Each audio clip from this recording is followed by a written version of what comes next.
Good morning and welcome to our council meeting for the 7th of October. This meeting is being recorded for public viewing later after our meeting. So welcome to everybody, and especially welcome, a very warm welcome this morning to Hajim for joining us on Zoom in these unusual times. Thank you for taking time out this morning to join us, and I'd invite you to open our meeting. Good morning, Your Worship. Everybody. If you'd like to open our meeting, that would be great. Thank you. Thank you very much, Your Worship. Can everybody hear me? Yep. Yes, we can. Good. بسم الله الرحمن الرحيم الحمد لله رب العالمين وأصلي وأسلم على سيد الأولين والآخرين والمبعوث رحمة للعالمين وعلى آله وصحبه ومن اهتدى بهديه واستنى بسنته إلى يوم الدين. Thank you very much for inviting me to do the opening. I will say a few things in Arabic and then I'll explain everything in English. اللهم اهدنا فيمن هديت وعافنا فيمن عافيت وتولنا فيمن توليت وبارك اللهم لنا فيما أعطيت واصرف عنا برحمتك شر ما قدرت وقضيت إنك تقضي بالحق سبحانك ولا يقضى عليك. اللهم هب لنا قبل الموت توبة وعند الموت شهادة وبعد الموت جنة ونعيما. اللهم واجعل أفضل أيامنا يوم نلقاك يا رب العالمين. Your Worship, the Mayor, Councillors, Executives, peace and blessing be upon all of you. Just briefly, all what I said in this world, that I was praying to the Lord Almighty to give you the wisdom and the courage to conduct your, to discharge your duties, and also to keep the land of the Manawatu, Greater Manawatu, to remain free of any disease or any tragedies that may occur. And may the Lord Almighty give you all the courage and the candor to execute your responsibilities. And with that, I would like to thank you all very much for giving me this opportunity and wish you a productive and a safe and a fruitful day. Thank you so much, Hazim, and we wish you have a good day as well. Please take care and stay safe. Thank you very much. Thank you very much, Your Worship. Councillors, till next time. Right, so with that we can go to item 2. There are no apologies this morning. Welcome Councillor Humphrey on Zoom. Otherwise we have a full team here. Item 3 is a request for leave of absence for Councillor Steve Belsky from the 26th of October to the 3rd of November. Can I have a mover and a seconder, please? Councillor Hadfield, seconded by Councillor Ford. I'll put the motion. All those in favour, please say aye. Aye. Against? That motion is carried. Thank you. Can I just say one thing? Sorry, I might be out of. I just had the Waituna West meeting when I was away, and I was just wondering if someone could fill in. I'll check later on. Thank you. You talk with me. I can help you with that one. Yeah. Okay. Right. So we move straight to item 4, which is the confirmation of minutes, and we have a resolution there for a mover and a seconder, please. Your Worship, I move that the minutes of the council meeting held 16th of September 2021 be adopted as a true and correct record. Thank you. I have a mover. Do I have a seconder? Councillor Casey.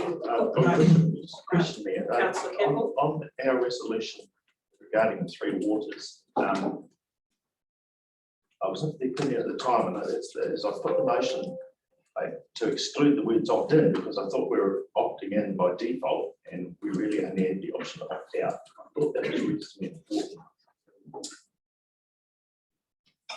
Thank you. Yes, I do recall that. So that is the first resolution. Yes. Page 8. So if we took the words and the council has the ability to opt out of the reform process, would that cover? Well, that was my understanding of how exactly right. Discussion along those lines. Have you got anything a little bit Yeah, that was the discussion. Table was to remove the order. Thank you. As mover, I'm happy to have those words opted and removed. Thank you with the amendment on that resolution. Thank you. Seconder. Yeah, I'm still. Excellent, thank you. So with that, I'll put the motion. All those in favour, please say aye. Aye. Against? The motion is carried. Thank you. Right, so whizzing through declarations of interest. Any items on the agenda today that members need to declare? Councillor Casey. Yeah, thank you, Worship. Yes, I do. The youth line has a agreement with Sport Manawatu for some funding. I'm the general manager of the youth line Central North Island. So consequently, I will have a conflict of interest. That's on page 65 of our agenda. I think page 4 or 5 of the report. Thank you. Yeah, so I'll be there, but I'll just I won't go to receive the report. Thank you. Appreciate that. Anyone else? No. Thank you. We move to, there's no public forum this morning and no presentations, and we have no late items. There are no recommendations from committees, so we can move straight to item 10.1 and we're on page 12. These are minutes from other committees for your information only, and this being the Community Development Committee.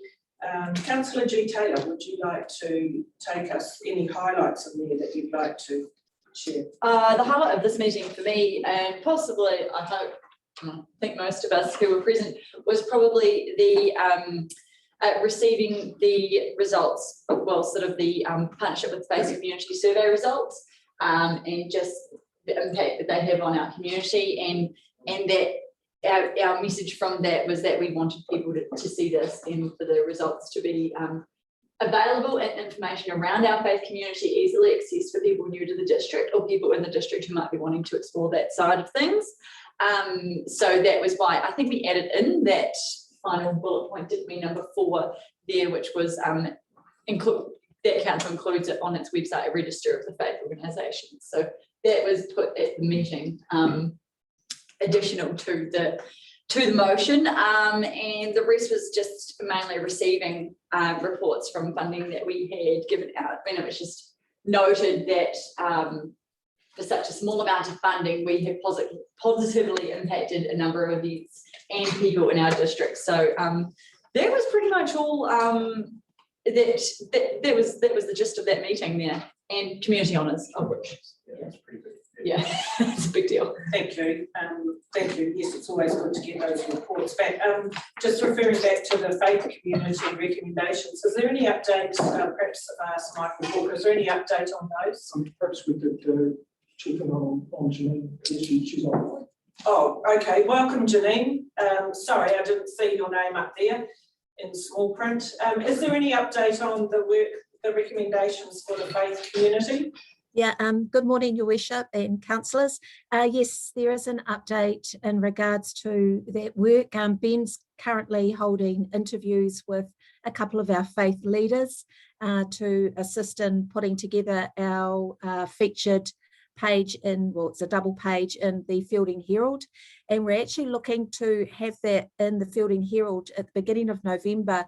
And the reason for the timing of that is that we're hoping to include the link to Council's website that will have all of the register of our faith community services up there, because we're actually moving into a new website platform, which hopefully will go live at the beginning of November. So we're looking to time it up together, but no, definitely work is progressing in that area.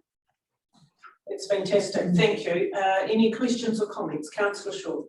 Thank you. Just further comments on the faith communities. One of the things we discussed at our meeting was how responsive they are in the health and wellbeing space.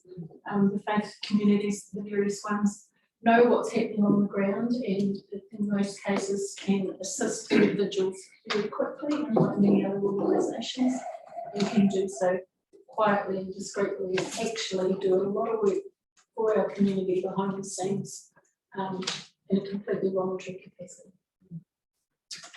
Yeah, thank you. Anything further on those minutes? Otherwise, they are there for your information. So we move to page 16, and this is the hearings of our submissions for the representation review. As you've read there, we received 34 submissions, of which 3 people have asked to speak to those this morning. Just reminding councillors that there are no recommendations today. It's just simply listening to the submissions and asking any questions, and then we will have another meeting on the 4th of November to have a look at some recommendations and take that a step further. So I'm not sure, Ali, if our presenters are with us yet. Our first presenter was Dennis Emery. We understand that he's at another meeting, so we're not sure whether there will be anyone there to speak to his submission. I do note on his submission, he says that he's not making it on behalf of any organisation. So, so we don't have, it is a bit early to have Luke or Mark join us. Are they with us at all? No? Okay.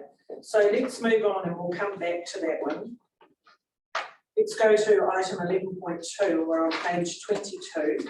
And this is the adoption of our environmental stocktake that we've been through and done some work on. And so I'm going to hand that over to Michael and Rebecca. Rebecca's using. Welcome, Rebecca.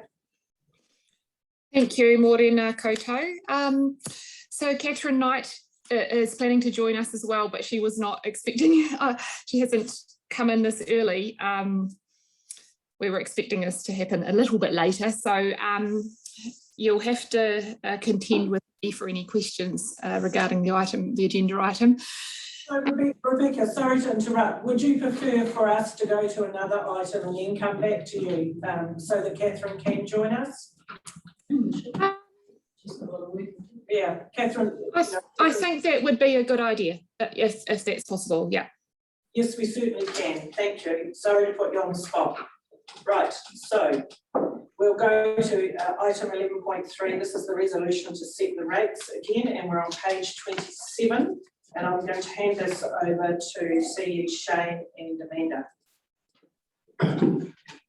My role was pretty up to speed with what's happening, but this is, kicks off the legal process that the rating to reset the rates. So I'll hand over to me.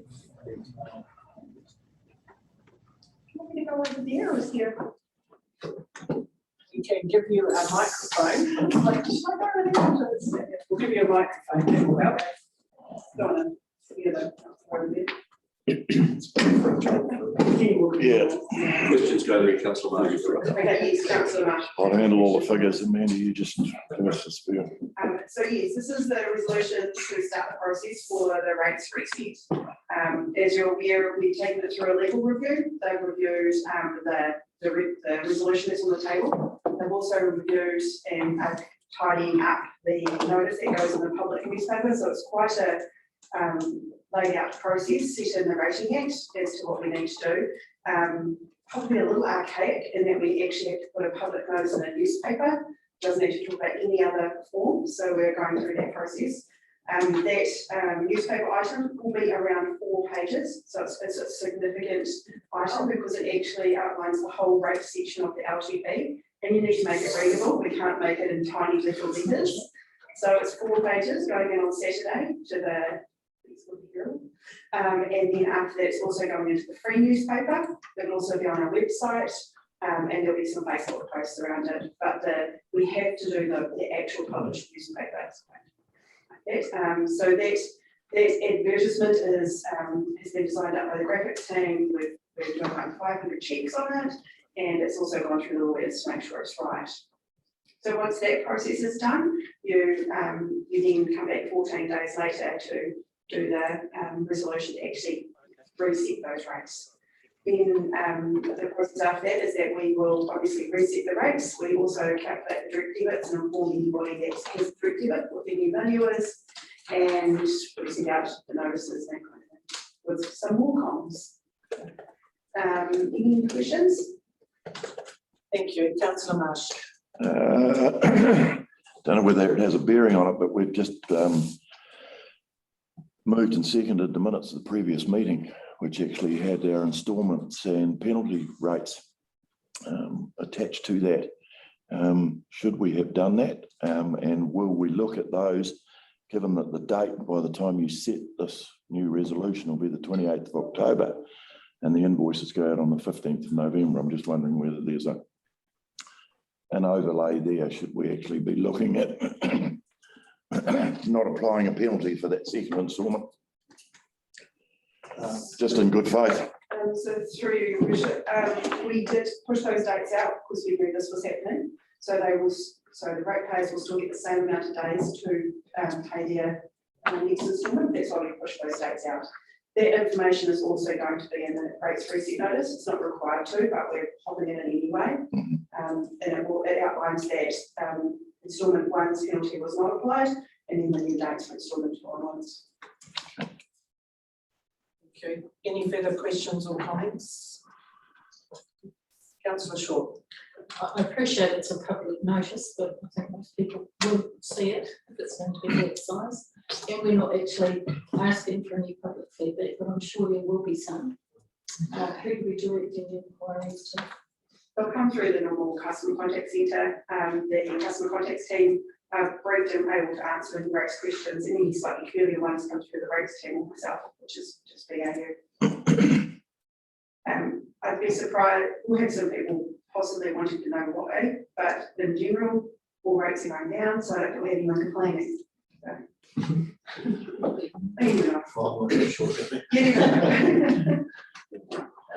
Thank you, Amanda, and your team for the work you've done. Are there any further questions in regards to this? Councillor Campbell. I just want to comment, I think it's the right thing to do. We identify a mistake, we should have put up. So we made a mistake and fix it. So I think we should do it. It's the right course of action. Thank you. I support that. Thank you. So we do have 4 recommendations on page 27. Councillor Campbell, would you like to move those?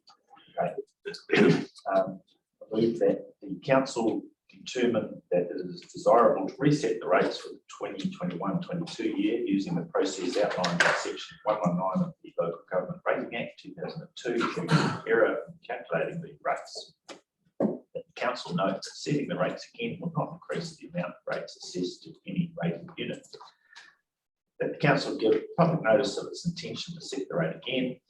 The council note that a report seeking revocation of the rating resolution made 29th of June 2021 and providing amended resolutions to maintenance place will report to council for consideration at the extraordinary meeting to be held on 28th of October 2021 after the public notice period required by section 119 of the Local Government Rating Act 2002 is complete. Thank you, and I'm happy to second those. Is there any further questions or comments?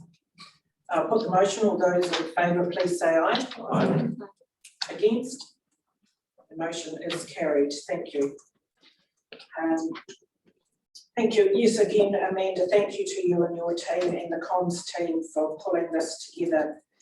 And I certainly agree with Councillor Campbell about the need to speak up when we've made an error, and I'm sure the community will appreciate that. So let's go back to, do we have any of our submitters with us? We do. Okay, so do we have Luke with us? Yes. Excellent. Okay, so let's go to Luke Dodge Bailey's submission. Excuse me, Your Worship. I was wondering what Councillor Humphrey, her vote was. My understanding was it was in support, correct, Councillor Humphrey? Yes. Thank you. So we're going back to the hearing of submissions for the representation review, and so we've got 2 who wish to speak to their submissions. The first one is Luke. Morning, Luke. Thank you for joining us. Sorry, Zoom. It's all right. It's 2021. It's going to happen occasionally. Yeah, absolutely. So I appreciate your submission and also for coming to speak to it. So I'll hand it over to you. We've got your submission. We've read it. You're welcome to speak to it, and then there may be some questions for you. Sure, no problem. So thank you, Your Worship and councillors, for your time. I know from experience just how much of a drag councilman can be, so I'll try and be brief and succinct. Really, the concept of representation is at the heart of democracy, right? So through it, we ensure that we've got enough voices being heard, enough ideas being shared, that we can trust that we're governing ourselves and our communities in the best in their common interest. But this is a fragile thing. And democracy, as you guys will know, is hard work. And we have to be careful to ensure that the systems we use to deliver representation actually are fit for purpose. It's especially important in this day and age. But you know, like in terms of who the suggestion. Oop, I think we've got someone else talking on the. Not sure where that's coming from. Sorry, just carry on. Right. So it's really important in this day and age where, we've got councils under an immense amount of pressure. We've got the COVID pandemic spreading fear, uncertainty and doubt. We've got property ownership becoming increasingly out of reach for people, and a government willing to use its majority in the House to really legislate over the top of councils. And the implied slap in the face that means for the way we've been governing ourselves and managing assets. So in short, the game's really changing. And we need to make sure that our elected officials are up to the challenge, because if we keep doing the same old stuff, we'll get the same results. I don't think that the arrangements that councils proposed are a failure of democracy or a failure process. They're perfectly adequate. They're in line with the requirements set by the DIA. And, my vote counts as much as someone else's in Fielding's. But what I feel that they are is actually a failure of imagination. And the imagination to think, sort of seriously about what representation means and what it means to have a community of interest represented. So although, I live in Cheltenham, and although I recognise that our rural communities have a lot of stuff in common, lumping everything that's not Fielding into a single ward doesn't necessarily reflect the differences and the concerns that each community has. So what we need in Cheltenham isn't necessarily what Tangawana or Scotts Ferry or Apiti or Rongotea need. For example, we're not particularly, well, although, climate change induced coastal erosion is a bad thing, we should do something about it. Personally, we're not really worried about it. We're not on the coast. And given the huge area this rural covers, it would be a massive ask to expect 5 people, even motivated, intelligent, and conscientious ones, so I guess we can potentially exclude present company, to accurately reflect the sheer diversity of the opinions and feelings of the people they try and represent. It's a huge area, and it must be a massive amount of work for 5 people to cover all of it. In addition, not having community boards really harms that relationship between council and our rural communities. There's already a lot of skepticism out there that the outlying communities are getting a fair deal from council. There's a lot of feeling that the services we're delivered are not particularly timely, not of particularly high quality, and we're left ignored in favour of more pressing concerns in Fielding. And by saying no to a community board, you're really jeopardising the trust that we do have and giving disrespecting the really hard work that the communities have been doing over the last, especially the last 2 years, sort of keeping the fabric of our communities together. So my feeling is that we'd be better served by taking the rural ward and potentially splitting it into 3, the South, Central and North. You'd probably end up with South and Central having 2 councillors and the Northern region having 1. And that would give you a much more granular, much more focused local representation, whilst also respecting the plus or minus 10% rule. Also, as I said in my submission, we need to be open and concerned about the risk of a balanced chamber turning into a debate between Fielding versus the rural representatives.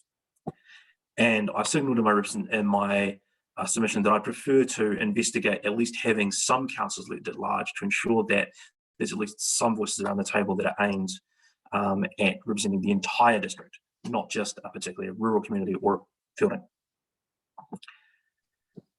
So I know I'm probably a great deal younger and probably a great deal more liberal than most of the voters and people submitting on this, but I would urge all of you to think very carefully about this process, think very carefully about what representation means, think very carefully about what a community of interest is, and think very carefully about the implications of potentially leaving people underrepresented around the table. Thank you. Thank you, Luke. Thank you for that.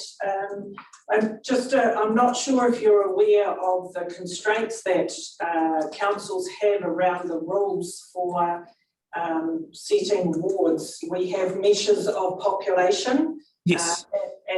So that really restricts how much we can break it down. So that is certainly something we've had to look at by looking to continue with one rural ward rather than two, or you're suggesting three. As far as I'm aware, as far as I know, the population numbers that we have to work with just don't stack up. Yes, I believe we've only got 28,500-ish across the region, and yes, it is difficult to play with that quantum. So I acknowledge that, Your Worship. Thank you, appreciate that. Let's open it for questions from our team. Anyone? Councillor Shaw. Thank you, Luke, for your submission. I know you work for Manawatu District Council and they have community boards, so I'm sure you well understand how they work. So would you be suggesting if we had, for instance, 3 community boards, are you suggesting that we then do away with community committees?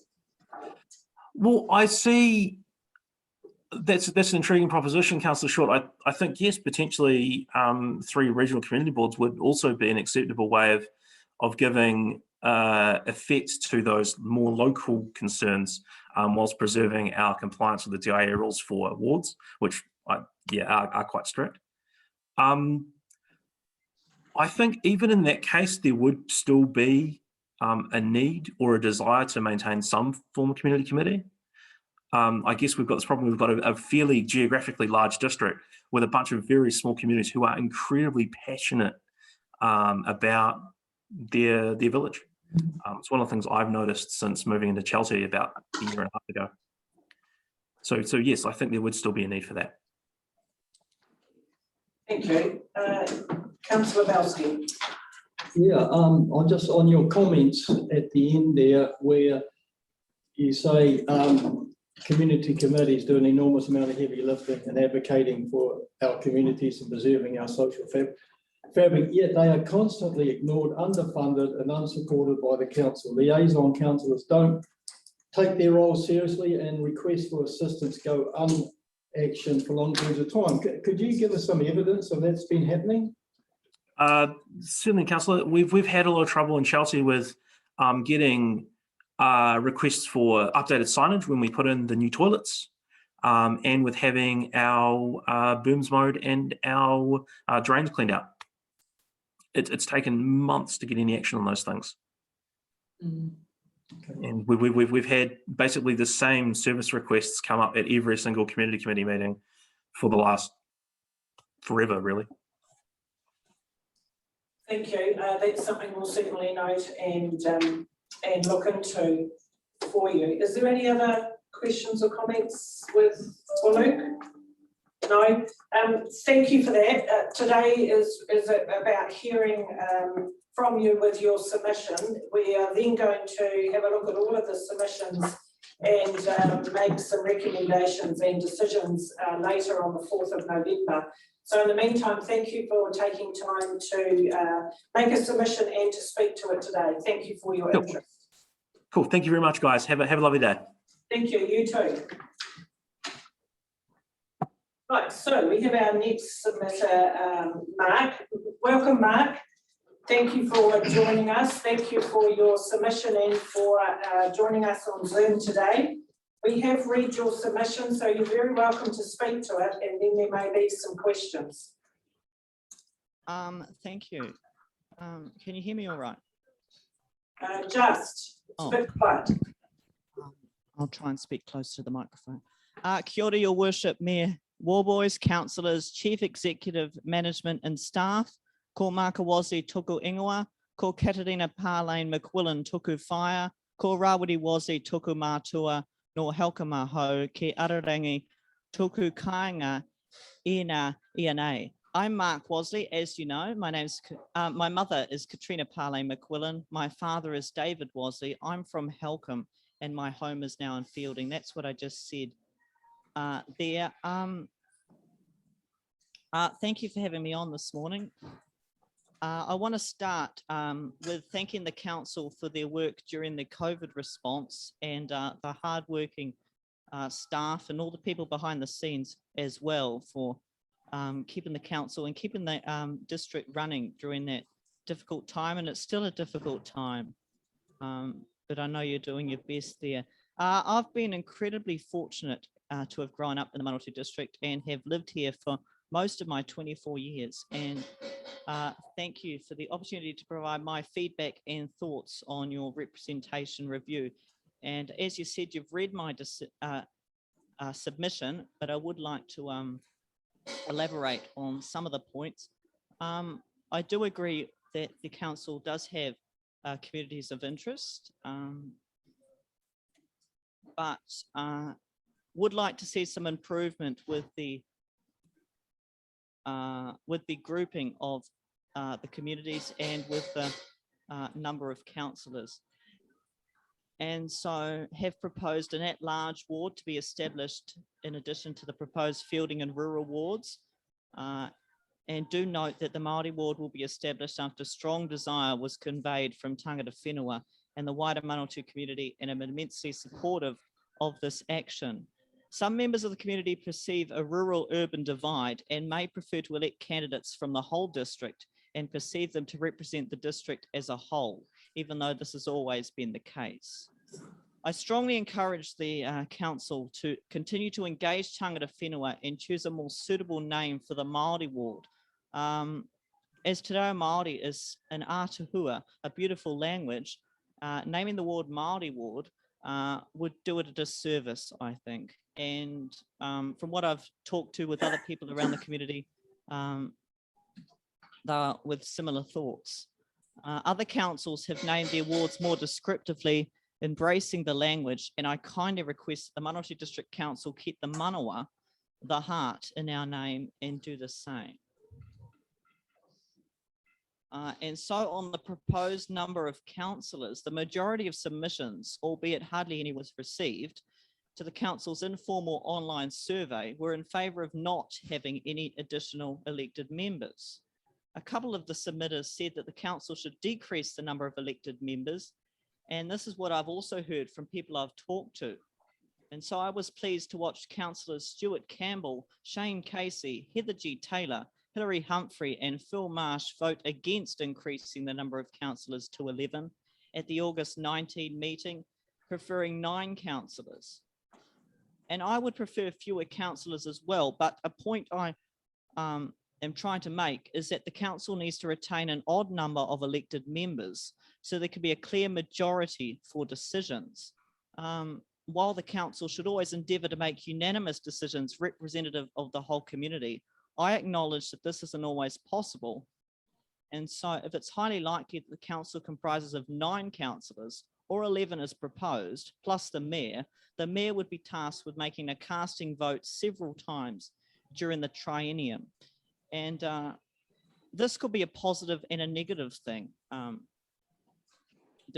depending which way you look at it. But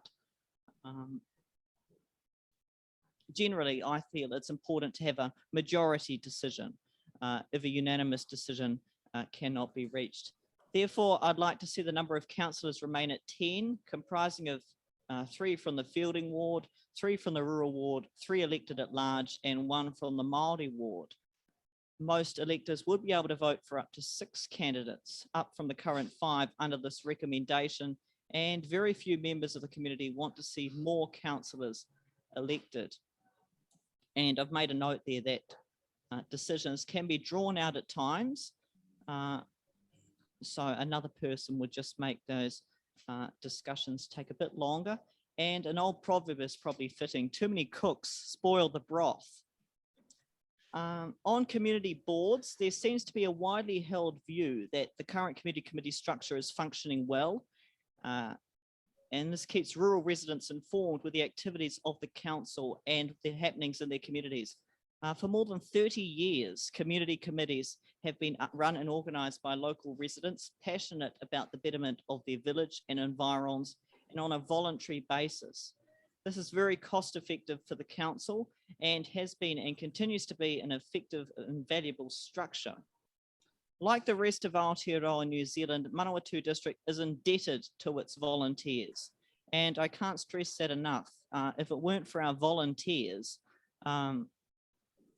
the community wouldn't be the place it is today, and the country wouldn't be like it is today. There are an immense number of volunteers that keep the community and the country ticking, particularly in Helcombe. I want to mention the Helcombe Community Development Group. They've done an excellent job in Helcombe, and it's a lot different from the 20 years or so when I was born there. And grew up in that community. The additional layer of hierarchy is not required in Manawatu District, and its spread population over a large geographical area means community boards would not be practical. Liaison councillors are brilliant at maintaining communication between community committees and the council. I assume that anyone who has a passion for their village or area can be a member of a community committee, and they elect their own office holders. Community committees could support and promote the engagement by local residents with the council and increase voter turnout in the local election, however. And I am concerned that there is a nationwide trend of declining voter turnout, and have included some of the statistics in my submission. The Manawatu District declined 3.4% in turnout for the 2019 election compared to 2016.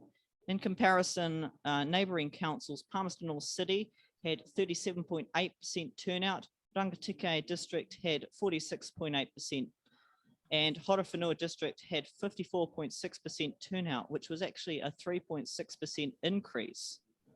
So a lot of engagement there. And the turnout in Manawatu has improved since being 39.7% in 2013, however. So the engagement, and I was pleased to see the amount of engagement with the Three Waters discussion recently, and a moderate amount of submissions on this representation review, but there's always work to be done.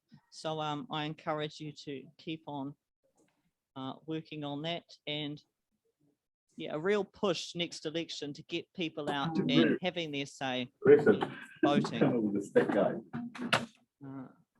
Thanks, Mark. Appreciate all of your comments to your submission. Let's open it up. Are there any questions around the table of Mark? Councillor Ford.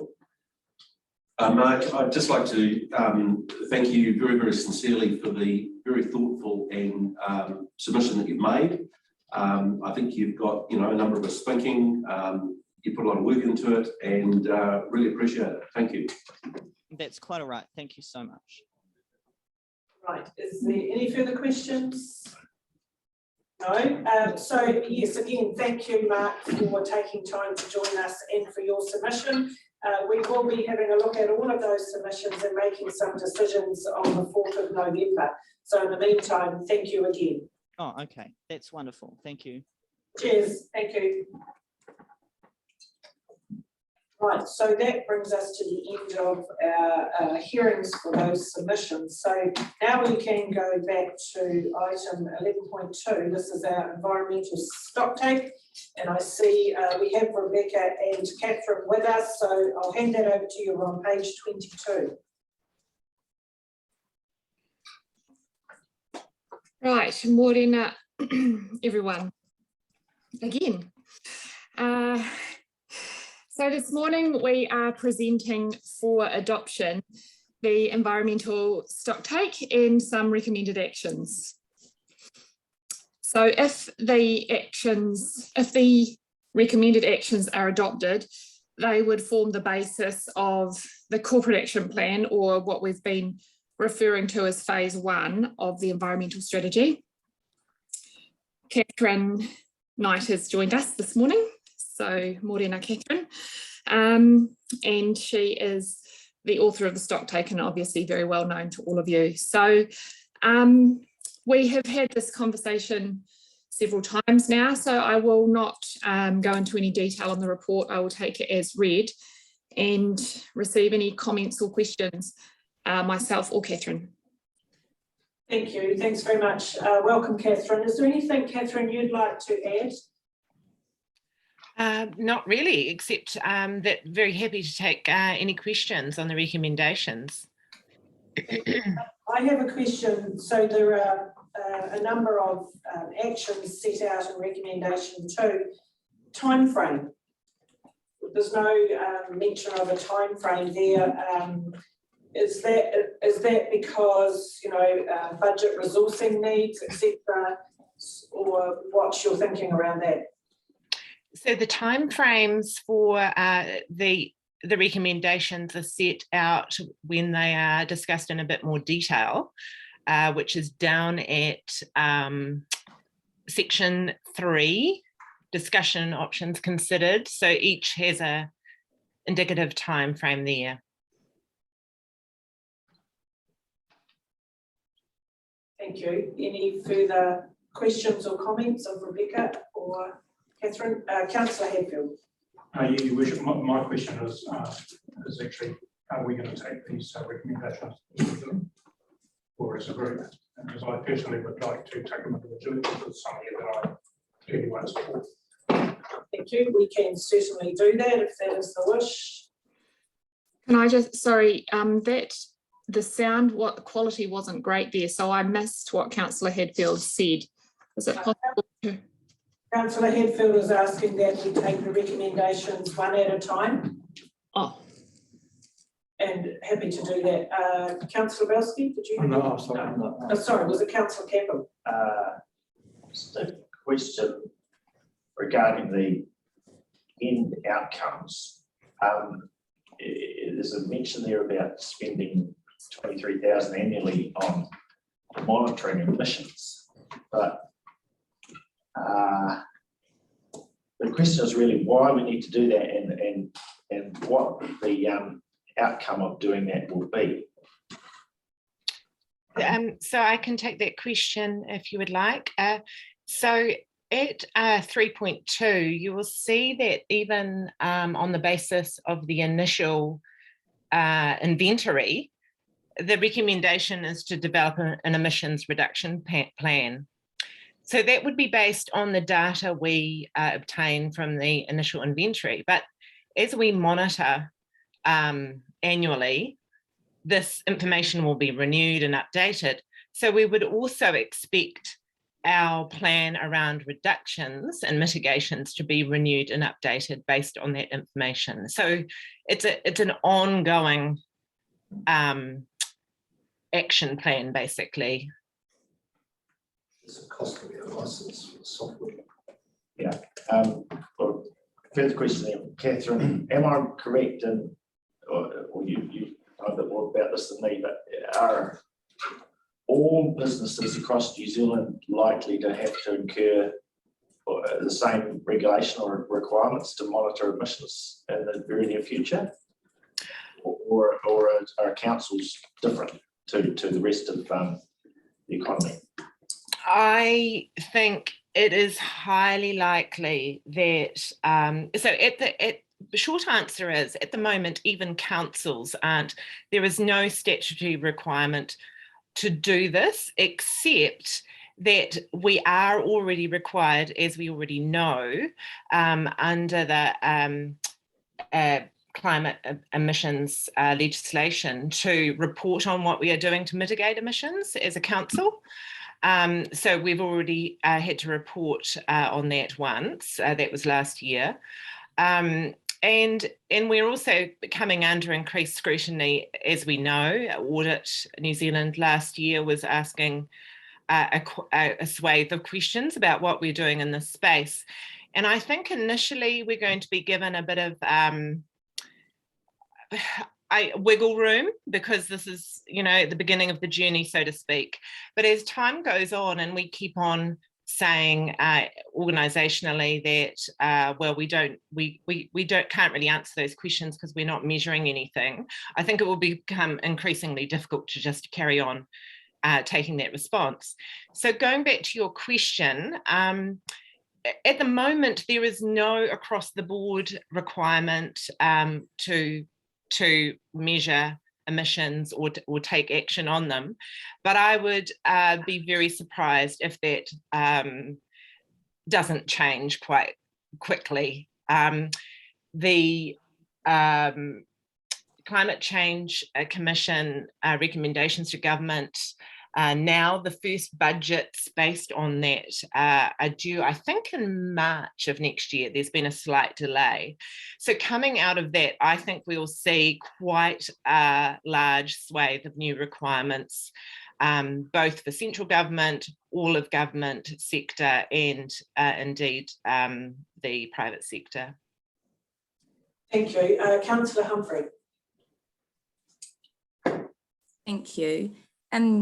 Just two questions from me. The first was following on from the Mayor's question about timelines. Just noting in section 3.4 and 3.5, where you're talking about some of the specific actions, you've noted for those to be completed in 2022, but I was wondering if you're able to be more specific about by when. That's a full year period, and I just was hoping we might be able to get a bit clearer, given that we're 2 years in to establishing a commitment to work in this space. I'm keen to see a timely response. So that was in relation to phase 2, was it, at 3.5 of the report? Yeah, 3.4, the revising the waste minimisation plan, management plan, and 3.5, the broader community-wide engagement and action plan. Sure. I think the date for 3.4, the revision of the waste minimisation management plan, was related to the date that is due to be reviewed anyway, which is 2022. So it was just aligning with that date. But in terms of bringing that forward, Hamish might be the best person to respond to that. But I can respond to 3.5, which was phase 2. The idea behind this being phase 2, stage 2, was for council as an organisation to show some leadership by doing its own housekeeping first and saying, look, this is what we're doing as an organisation, and then taking that out to the community and saying, not necessarily complete, because if we wait for that whole process to be completed, it will be even more of a delay. But at least if they can, if council can show this is what we are doing, we're taking tangible steps to sort ourselves out and show leadership in this space. Now, in partnership with you as a community, what would you like us to do in partnership? What is your vision? And so I do think it's quite important that at least those first steps with the first recommendations are at least underway before taking to phase 2. Otherwise, council is vulnerable, risks the justified criticism that you're coming to us as a community to say, what do you want us to do as a community, but you're doing nothing at this point. So I do think that is quite important, taking a phased approach. The time frame there actually was only taking the consultation during 2022. So actually working up from the consultation, the results of the consultation would take longer. But again, bringing this forward, I mean, we could maybe take more of a parallel process, and I'm sure Rebecca and the team could give some thought to that if there was appetite to make it more parallel. But the reasoning behind it being phased was, as I have explained, and it was also based on what a number of other councils around the country have done, including more provincial councils similar to the Manawatu. Same rationale. Let's show some leadership first, and then take ourselves out to the community and say, what is it do you want to do district wide? If I can just jump in terms of my take on this, in terms of the bigger picture, the other strategies and the other consultation work we've got going on. Our goal for phase 1, for the corporate focused action plan, we would like to have that adopted before the end of the year. Planning for an engagement process, a thorough community engagement process, similar to what we did for the community development strategy, first part of next year. So what we're aiming for sort of February, March, there will be that will be quite a comprehensive, hopefully quite a comprehensive engagement process with a few different elements, and I'll bring the details of that back to you at a later date. But we're certainly, I don't think it would be prudent to bring that forward into this year for the sake of sort of trying to speed things up. But I am working to get the phase 2 and the pre-engagement, the draft, and at least the consultation phase done before the end of the financial year. So if not full completion. So I'm working to that. We've got an extremely busy and full workload over for the rest of this financial year, but that's what we're working on, and the team is focused on that. And like I say, there are other strategies that we have to kind of weave into that process, and other engagement processes that we have to fit in as well. So, thank you. Tēnā koroa, thank you both. Just to clarify, I certainly wasn't suggesting, I completely endorse the rationale that you've put forward in terms of a staged approach. It's high time this council showed some leadership in this space, but understand, you know, your comments around that. It was just the report wasn't clear about when that consultation was going to be happening. So I was thinking, well, are we talking, you know, thank you, now clear that we're talking February, March, as opposed to December of next year. And so it was just getting clear around that. The other question that I had was just in relation to some of the commentary under 3.1, and you talk about undertaking a baseline inventory, and that being able to be done provided staff are given adequate training, time and resource. I appreciate in terms of wanting to move and get some actual momentum in this space, that you're recommending that as a first move, we get an external organisation with specialist expertise to undertake that.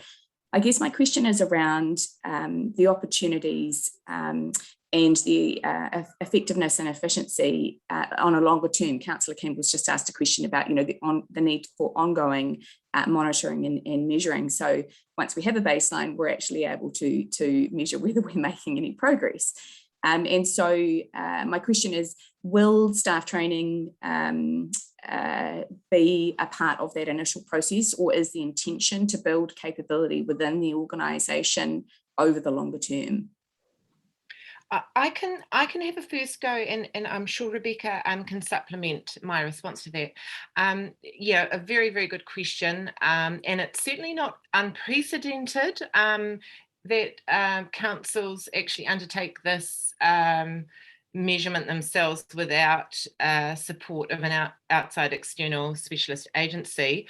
I only know of one example, and it's actually our almost neighbours, South Taranaki, where Rebecca Martin is doing it off her own bat.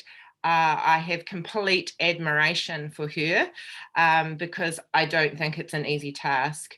But she's highly motivated and she's taken that on herself. It's a very rare example as I say, I haven't heard of any other examples. So going to your question about training, yes, I think even if we use an external provider, most definitely, so that provider will provide training in how to use the tool, how the data required, how to get that data, etc., and how to monitor the tool to get the best out of it. So most definitely, even when using an external provider, there will be a tremendous amount of knowledge building and upskilling within the organisation. I think the key thing there will be that we have stability around who is involved in the project, and that we're not chopping and changing, and we're allowing staff to invest adequate time each week as required in this project, and they're not squeezed, and it's not added on top of all their other things without adequate time to get the most out of it. So yes, even using an external provider, this will most definitely involve the organisation becoming much more savvy and knowledgeable in this space. Yeah, that would be my short answer, or medium answer to that. Yeah. Yeah, having said that, my understanding of the monitoring process is that obviously there's software that taps in automatically to our energy use and production. So there's the point of it is that it's supposed to streamline the process. So much of it is automated, but of course there is human input required. And that's the point of the ongoing monitoring fee, as I think Shane piped up there somewhere, that there's a subscription, that's the subscription fee that pays for the software and the monitoring and the support, with some of our input, our human input as well. Yes, and just adding, Rebecca's absolutely right, and just adding to that, the more upskilled staff are in using this day to day, the more we are going to get out of it day to day, because we shouldn't be waiting till the end of the year when we get our annual report or whatever to then make changes. In many cases, organisations, including councils, will see something that's a leakage or something that's not quite right, a spike in energy use, and they can act immediately. And this is where we're going to really make strong gains, is when we're really engaged with it. Thank you. Shane wanted to comment. I think there's a couple of things we need to think about. Regardless of where you sit on this, it's here. Audit have signalled that loud and clear with what they required us to put into our long-term plan. The Climate Act is on its way. We have a regional climate steering group made up of the mayors overseeing a regional climate change action plan. Councils are having to feed into that with a local climate change action plan. And we haven't done any work in this area, to be honest, other than Catherine's done. So, regardless of where you are, this is going to hit us, and we need to at least have done something in this space. Otherwise, we're going to be way behind April. And the fact of the matter is, we're actually doing a lot of stuff anyway that fits into this. We just haven't captured it, haven't put it where we can appreciate just what it is we're doing. A lot of the work our infrastructure team is feeding into this. So we need to get some work underway. We at least need to start capturing what we're already doing, the data that we've already got, putting it somewhere so that we don't get because I can see we will do that. Thank you, Councillor Hadfield. Councillor Short had a hand up. Oh, sorry, Councillor Short. I'd just like to thank Catherine and Rebecca for all the work that sits behind the recommendations that you've put forward today. And I'd just like to remind councillors that for those of us on the Community Development Committee that were involved with the development of the Community Development Strategy, where we did extensive community engagement, that developing an environmental strategy and action plan was very, very high on the list of actions that the community wanted to see happen. The housing strategy was probably higher. I would say the environmental strategy was next on the list. We got a very loud, clear message from our community, and that was right across our community, that they wanted to see us developing the strategy and action plan. So it's taken a while to get going, and I think now that we've got a little bit of momentum, I recommend that we just roll up our sleeves and get on with it. Councillor Hadfield. Yeah, thank you, Your Worship. Interesting to note in 3.1, where on the 3rd of December, elected members declined the proposal to undertake both the baseline emissions and inventory and ongoing monitoring emissions. So clearly something has changed since, as a few elected members, that we didn't have an appetite for that. So whilst I absolutely understand Councillor Short's point about an environmental strategy, I personally cannot support recommendations under 2, recommendations 3 to 5, 3 to, sorry, 1 to 3.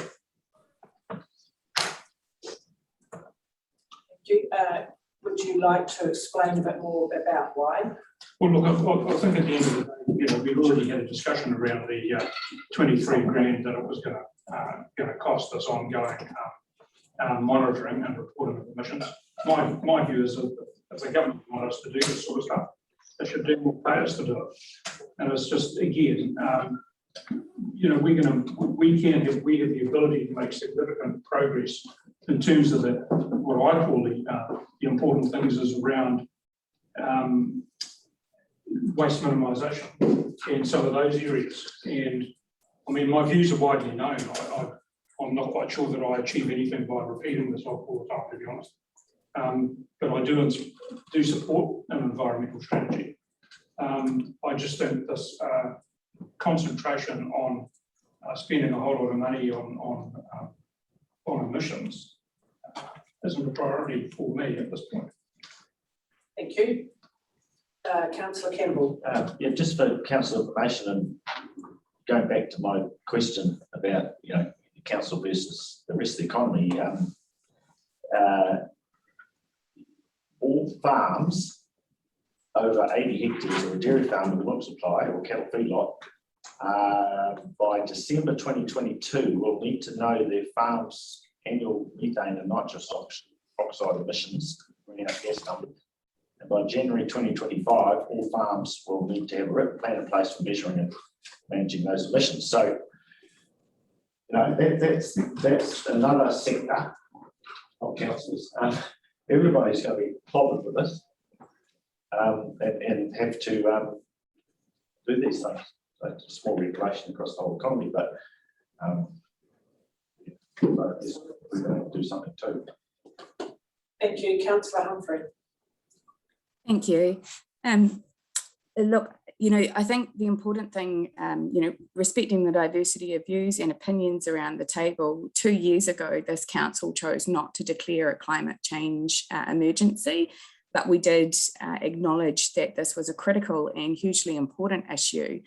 Councillor Short has touched on the very clear feedback that we had from our community some years ago now. And basically, I think it's high time that this council put its money where its mouth is and started to deliver in this space and show some leadership in our community and then extend to working in partnership to support our community in their journey along this process as well. And on that note, I'm happy, obviously can't see if there are any other questions or comments, but I'm happy to move the recommendations when the timing's right. Thank you. Any further questions, comments?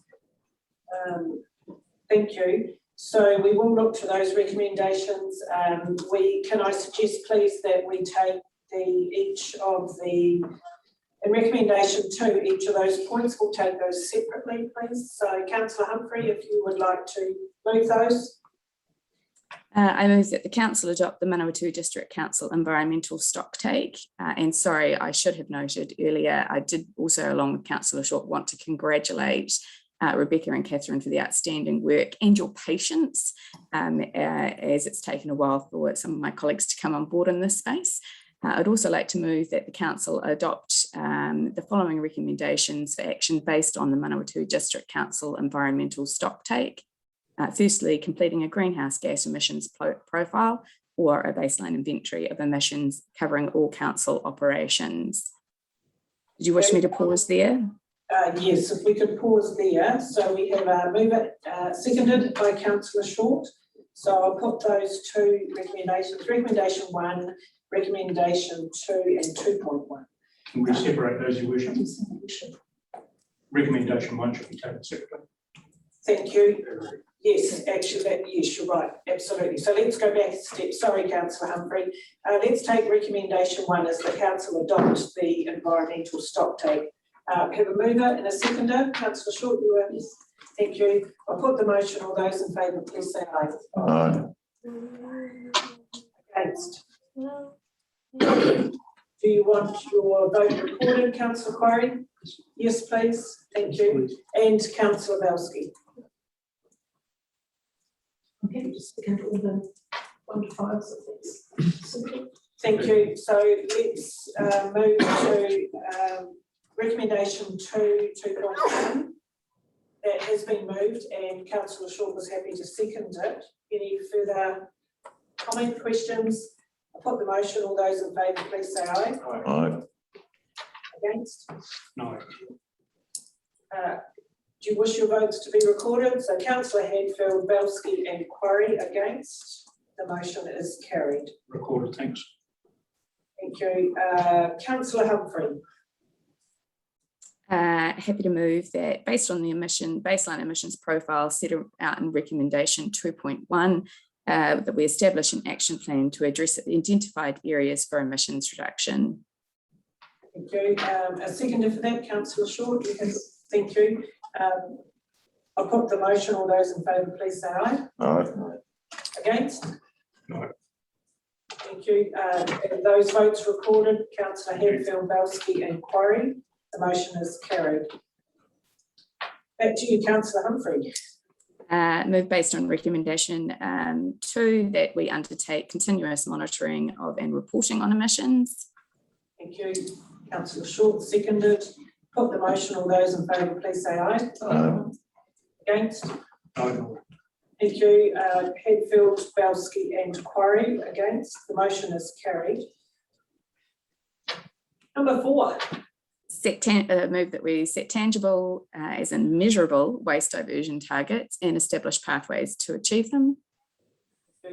Councillor Short, second. Councillor Campbell. Question on that one. The question is, we set targets, but for who? Who are we setting the targets for? Is it just this council? Or are we talking about the wider community? It's not very clear. Good point. Can we get clarification for that?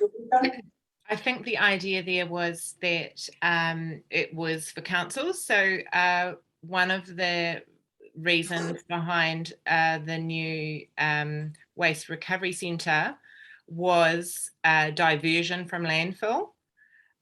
So one of the targets we would need is to set some targets around what level of diversion from landfill we are planning to achieve. Thank you. So to make that clearer, perhaps we should add the words waste diversion targets for council. Or maybe just for waste diversion targets for council activities, something like that. Sorry. If I can just clarify, it's not just for council activities, it's any waste that goes to that waste recovery centre. So it would also be waste from households, commercial waste, etc. But it's waste that is then sent to that council run facility. Thinking we shouldn't be applying any regulations on any member of our community at this point. I think it's premature. All we're doing at the moment is trying to monitor the where we're at to that'll be step 2, I think. Sorry. Oh, Rebecca, did you want to go? I was just going to clarify, the regulations are not on the people producing the waste. It is the idea that the waste recovery centre, the waste goes there and it is diverted from landfill at that point. That is one of the main purposes, as I understand, of that resource recovery centre. If I may, I'm happy to leave the motion as I've put it. As Catherine's noted, actually, receipt of the environmental waste levy is the purposes for which we have to use that, and the statutory requirements around a waste minimisation and management plan are quite clear, and I'm comfortable that the wording aligns with our legal requirements. Thank you. So that has been moved and seconded, Councillor Shaw, correct? Yes. All right.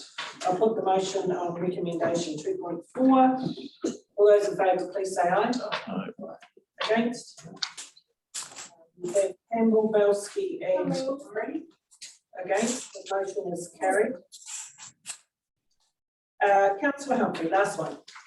I move that we develop a broader community-wide environmental and climate change strategy and action plan phase 2. As I move that, I note that Council has already undertaken a commitment in this space when it adopted the community development strategy.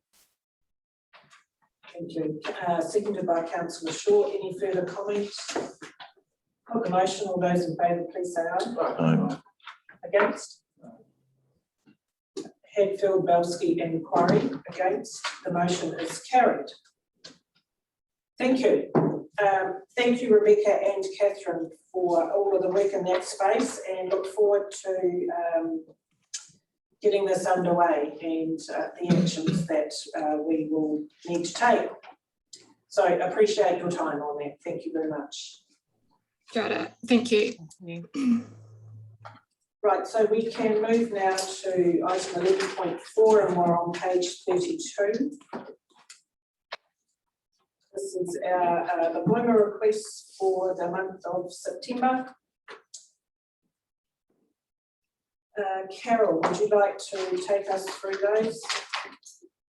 Yep, so this is pretty standard, as you know, comes every month, but in terms of what we had, a bit of interest in Mount Lees, obviously, from stuff. So there's period still in progress, expressions of interest that came from Sinead as well as been completed already. So there are 1, 2, 3, 4, 5 in progress at the moment, but the remaining have been completed and the responses are attached. So if anyone's got any questions, I can try and answer those. Thank you, Councillor Casey. Yeah, thank you, Worship. Through you, just a query in regards to John Keith's inquiry to workshop meeting 19th of August 2021. What was it in relation to?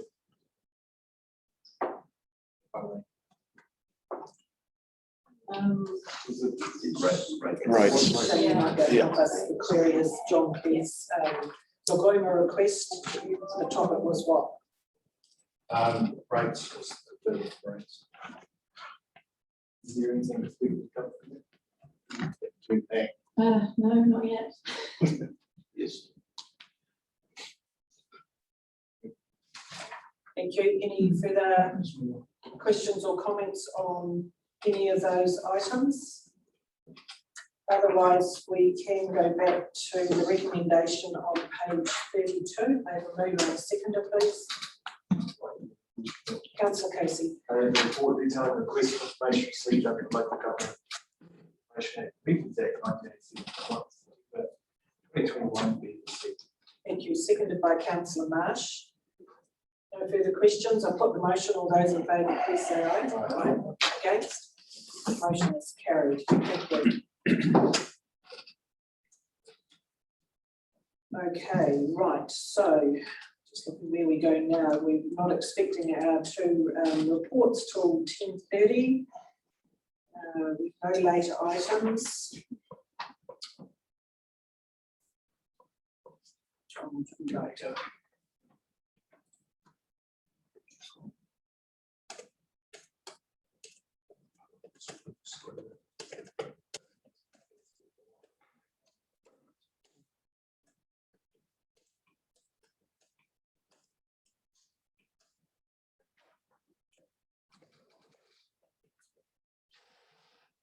Right, so we can either move into our public excluded items, or we can take a extended morning tea break while we wait.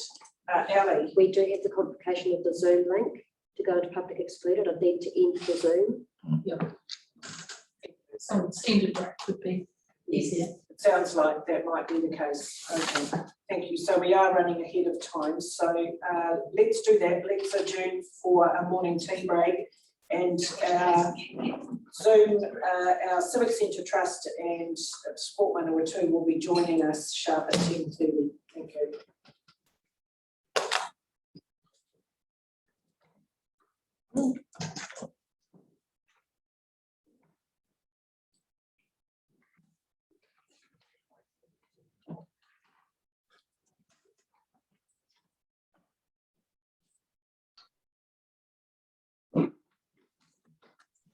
Right, thank you. Let's reconvene our meeting, and we're up to, where are we? We're up to item 11.5 in the Building Civic Centre Trust annual report. We're on page 41. Welcome to the team on Zoom. Sorry you couldn't join us this morning, but this is maybe the new normal. So welcome, thank you for your report, which we have read. You're welcome to speak to it, and then there'll be potentially some questions, comments. Over to you, David. Hey, thank you, everybody. This is a new experience for me. I've done Zoom meetings before, but not in this number. So yeah, bear with me in the meantime. I can really, we've been doing a reasonably well during lockdown, and you'll pick that up from our report. So I presume everybody's read the report, so we can just go open to questions. Has anybody got any questions that we can help you with? Thank you. I just wondered, perhaps David and your team, or even Carla, whether there was some highlights, given that it has been a crazy year. And want to thank Carla and the team for being incredibly flexible around shifting dates, etc. And I know we experienced that with our Cactus graduation, and we're really appreciative of the help and support we got in changing all that around. Are there any highlights that you just want to draw to our attention? Not really at this stage, unless, is Carla at the meeting somewhere? Yes, she's there. Hi, Carla. Hi, how are you? Okay. Oh, there she is. Yeah. Yeah, is there anything that you would like to say, Carla, about highlights that you can think of? My main highlight would be the maintenance that's been done in the last 12 months with Theo, and the upgrades of the drainage, the roofing, the carpet. It's looking fantastic in here now. So and lots of positive comments. So that's probably the big thing in the last 12 months. We came out of COVID quite good last year. It's a different story this year, as you know, it's a totally different kettle of fish with this lockdown. Last lockdown, people came out and they wanted to hold their events, and we moved them. This time, people are cancelling. They're not running the risk of, doing dates, and there's too much unknown. So it's going to be interesting, the next 12-month report of how we've recovered this time. Thank you. Yeah, and I see even despite the COVID interruptions, your numbers using the Civic Centre went up significantly. Yeah, so we had a lot more larger events in the last 12 months compared to, the year before, where we had lots of little events. So, and I think that was, people coming out of lockdown, and they wanted to get out, and they wanted to, get back into the community and have their events and bits and pieces. So, yeah, so that was a bonus. So we actually did really well. And the Waitangi Tribunal has helped us, because that's quite a long process, and they've hired us over quite a long time, haven't they? Excellent, thank you. Any of the rest of your team, David, Lindsay, any comments you'd like to make? Well, just we've got an ongoing problem with our air conditioning, we still haven't got to the bottom of the problem yet, and we're still working on it. We've got another meeting with McRae next week to try and sort it out as to where our next move might be. So we're thinking that we might come back to the council if we can't get any go forward to try and work out, what we're going to do. We just can't put up with the sort of thing that we've had last year, last winter. We've just got to find some way forward. But that's pretty much in the investigation situation at the moment. Is there anything else that David Young or Lindsay might want to add?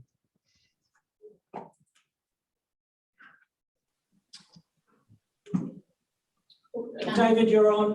Lindsay, you're on mute. Yeah, you've got to unmute yourself. Lindsay's away. No, we still can't hear you, Lindsay. Should be the bottom left-hand corner. Unmute. He is unmuted, but the sound's not picking up. Okay, so for some reason it's not coming through. David, was there anything you wanted to add, particularly in regards to the financials? David Young, is she talking? Yes, well, yeah. We were very pleased how it turned out in the end. We actually ran the place with a cash surplus of about 28,000, which was very good. And then out of that 28,000 profit, we spent about 20,000 on, just small routine type improvements around the place. So we ended the year 7,000 in the bank more than we started with. So taking everything into account, pretty successful year, especially with all the hassles we had to go through, And if I could just comment in the current year, something very disappointing was September was going to be our all-time record. We were going to have revenue of about 16,000, which would sort of be double the normal. And they were all cancelled. It really broke our heart. There were 3 school productions planned and they were all canned. And so, it's when you see a record month just go out the window, it's really disappointing. But anyway, that's how it is. Thank you. But, Appreciate yeah, the comment. pretty. Okay. Sorry, David, continue on.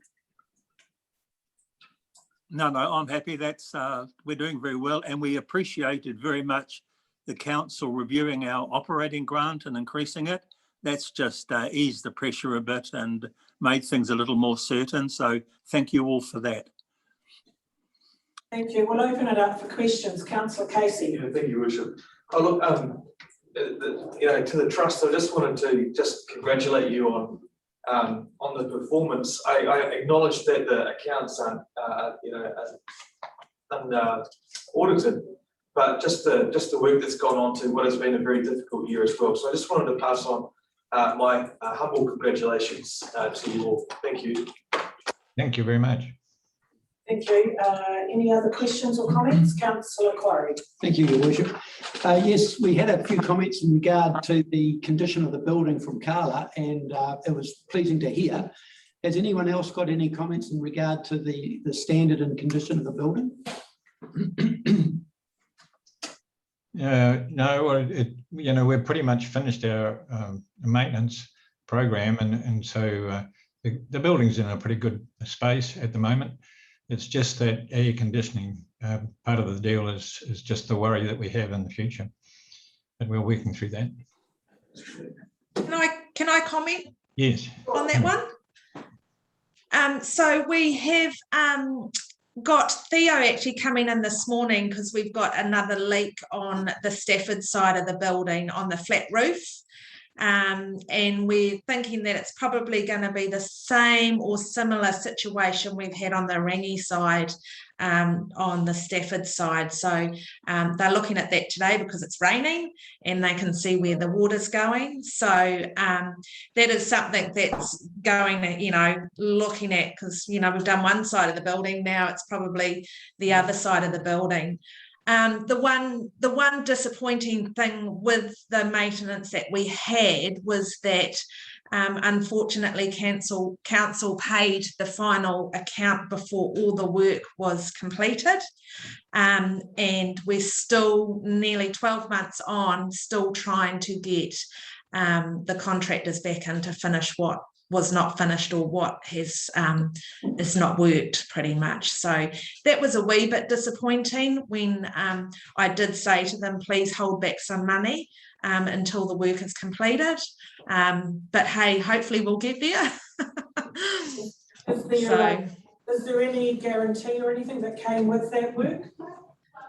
Look, I had no involvement in the contract or that side of it. I believe Matthew had control of that. So I was just liaison with him and Theo about what work was left to be done. And yeah, and then come, you know, the point they said, oh, it's all been paid. And I said, I told you not to pay it. But so yeah, so we're still working through it now. So hopefully, fingers crossed, it gets done. Thank you. Any other questions, Councillor Belsky? I've got a couple of questions, and I'm not an accountant, so I might be far out here. On depreciation, you've got 31,117 for depreciation expenses. We own the building. Can I ask, Michael, do you pay the depreciation, or does the trust pay the depreciation? Trust pays it. Oh, the trust pays it. But They further don't, down, or we paying it. So if you go further down onto page 11, you'll see the list of assets that they have that make up that depreciation. Yeah. So It's probably the plant equipment. yeah, they have, I expect you to be there this first time I looked and I went, oh.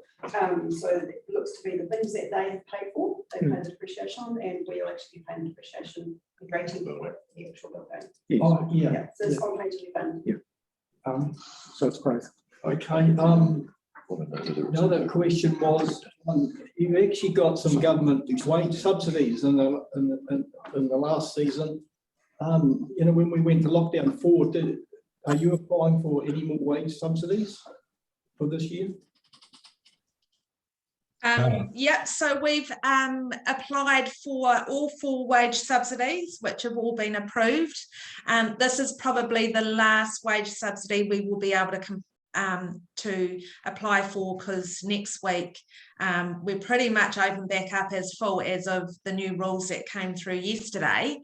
And we applied for 2 of the resurgent grants, and I believe we'll be able to apply for the 3rd one that comes up on the 8th, or tomorrow actually, I think it opens. So yeah, we have applied for all available grants. Thank you. Thanks. Right, thank you. Councillor Quarry. Yeah, thank you for those comments, Carla. It's quite disturbing to hear you say that. Can I have a question to the staff? What are we doing about it? In regards to the air conditioning? The leaky roof. Oh, the leaky or roof. the complete repairs. Hi, 80 here. Just thought I'd jump in. Hi, it's 80 here. I just thought I'd jump in. I'm sort of holding Matthew's seat at the moment. So I popped along and met with Carla on Wednesday this week to go over some of these things. So we're conducting those investigations. There's a bit more work we need to do in the background for our approach to how we can fix the heating, but we've definitely got it on the radar, and hopefully things will be being able to be discussed soon. Thanks, Sadie. Councillor Corey was referring to the leak in the roof. Yep, so Theo's investigating the leak at the moment, and we've contracted him in to do a follow-up building investigation. So he did the original one, which found the leak, the state of the roof on the other side. We're now getting him to do a review of that. So after all the works have now been completed, is there anything that has arisen or was missed or that we need to factor in moving forward? So the leak will be fixed, so it won't be leaking, but if there's a bigger issue, we need to find out why. Isn't this the repairs that were conducted previously that weren't completed rather than the current leak? No. No, the repairs completed originally were on the other side of the building. This is a different roof.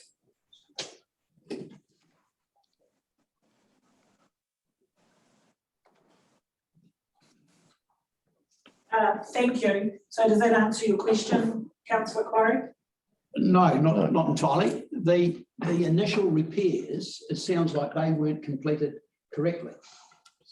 They were signed off and paid for, and the job wasn't done to satisfaction.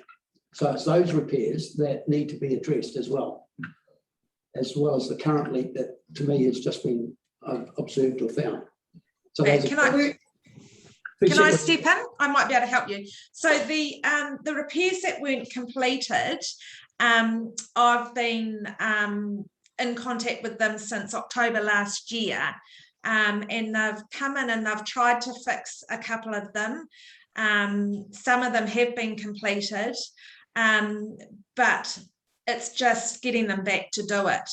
And because they say they're busy and they're sorry, and you know we're on the radar, and so next week is D-Day of them completing it, because I've said to AD that if it's not completed, then we're going to have to source someone else to come in and complete it, and then discuss who's going to pay for it.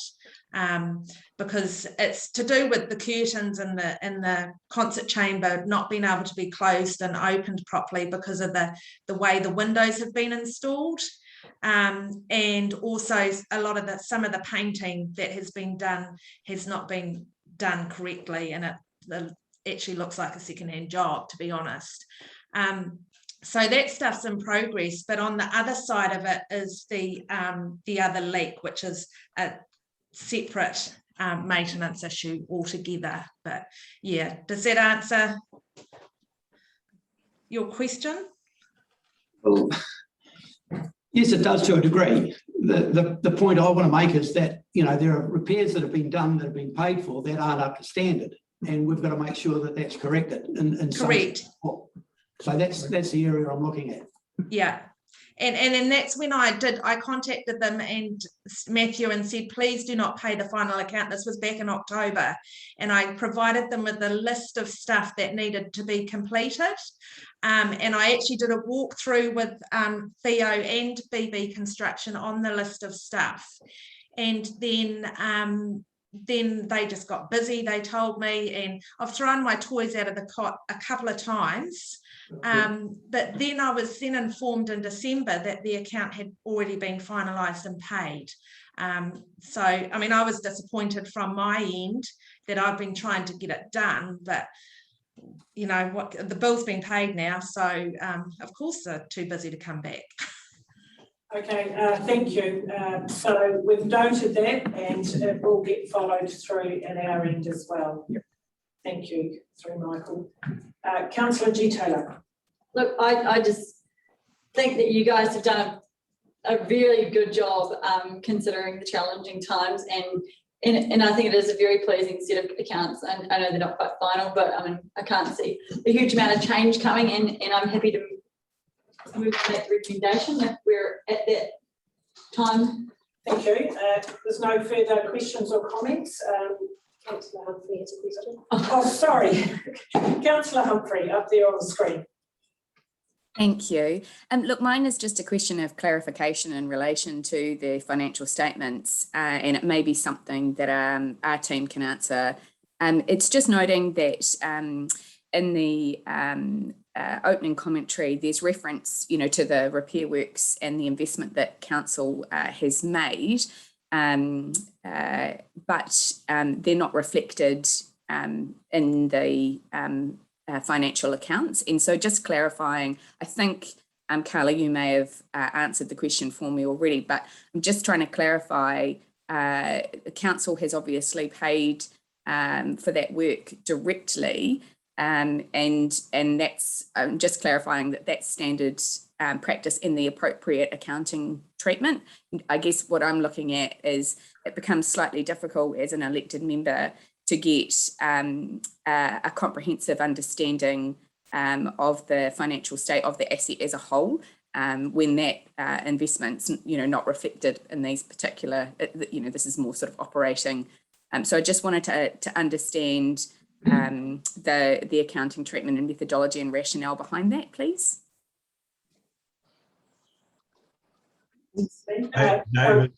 David Young, have you got anything that can clarify that for Hillary? Yes, well, just on that particular contract, which was more than $500,000, the council approved, the money initially, and because the contract was so large and they have the expertise to run it as well, the council did the whole operation, called the tenders, let the contracts, and they handled all the money side.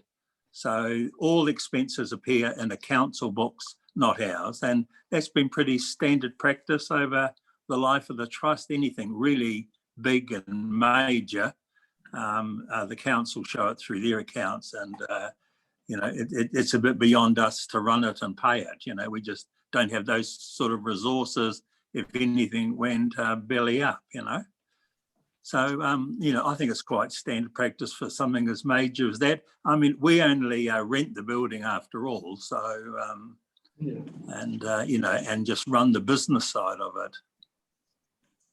Thank you. Amanda, is there anything you wanted to add? Yes, as the asset, the actual building is NBC asset, we cover any renewals, CapEx spending. As the building is ours, we pay for that and we capitalise that and we revalue the building on our normal revaluation cycle. We also rate the depreciation. So it's in essence, the building side of it sits in our accounts. The running side of it sits in the trust account. I was looking at the set of accounts and I see they've done some upgrades and I kind of went, oh, that's a little bit messy. Some of their upgrades probably should have been sitting in our accounts being paid for. So it's a little bit grey as to where that line is. If they're looking at the accounts only on very much on the surface, because it's probably the first time I've looked at them properly. Some of the capital work where they've got consultating or in lease improvements, that kind of stuff, I would have thought that would have come through our accounts and we would have covered that, because when we value the asset, we take into account all that work that's been done. So a little untidy on that, but at the moment we have the main amounts, the main value of the building in our accounts. We break for the depreciation. Okay, so perhaps that's an area that we can leave with Michael and his team to have a look at tidying that one up. Yeah. Thank you.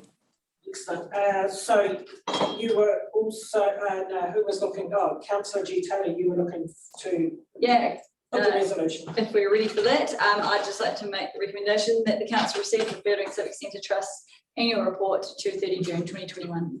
Thank you. And seconded by Councillor Ford. Put the motion. All those in favour, please say aye. Aye. Against? Motion is carried. So thank you. Thank you again for the outstanding job that you are all doing. Thank you, Carla. I know that your patience and your support and your help that goes outside the hours that you are employed for are really appreciated by the users of the Civic Centre and by us here at Council. So just thank you for another great year. And let's just see what's ahead of us. Thank you. Thank you. Just in closing, I'd like to thank the council for going through and keeping abreast with what we're doing, and thank you for the questions. It gives us a chance to actually make sure that everybody understands where we're up to. It's another great meeting. Thank you. Great, excellent, thank you. And as you know, we will have a new GM under where the Civic Centre sits, so that's an opportunity to build a new relationship with our new general manager and make our partnership even stronger.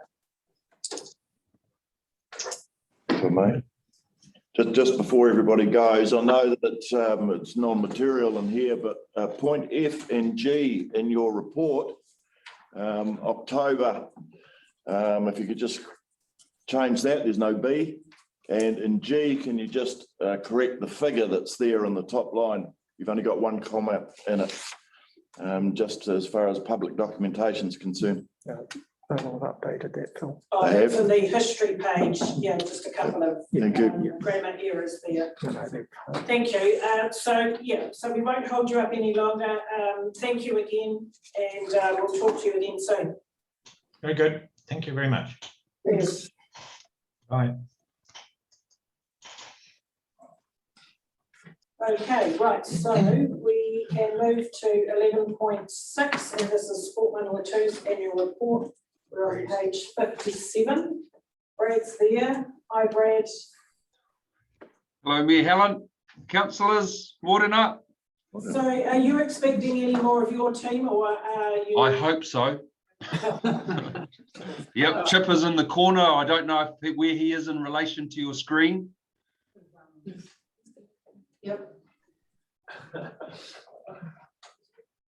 And I do have Tanya, our GM of operations, who's going to join Janine after our 5-minute chat to talk about the joint bid.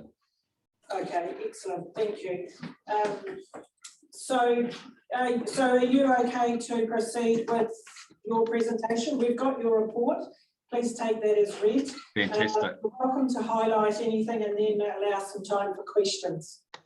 Brilliant. So I'm going to attempt to share my screen, and so if you can confirm if the PowerPoint shows up, that would be much appreciated. Otherwise, we're going to be nimble and read off what we've got in front of us.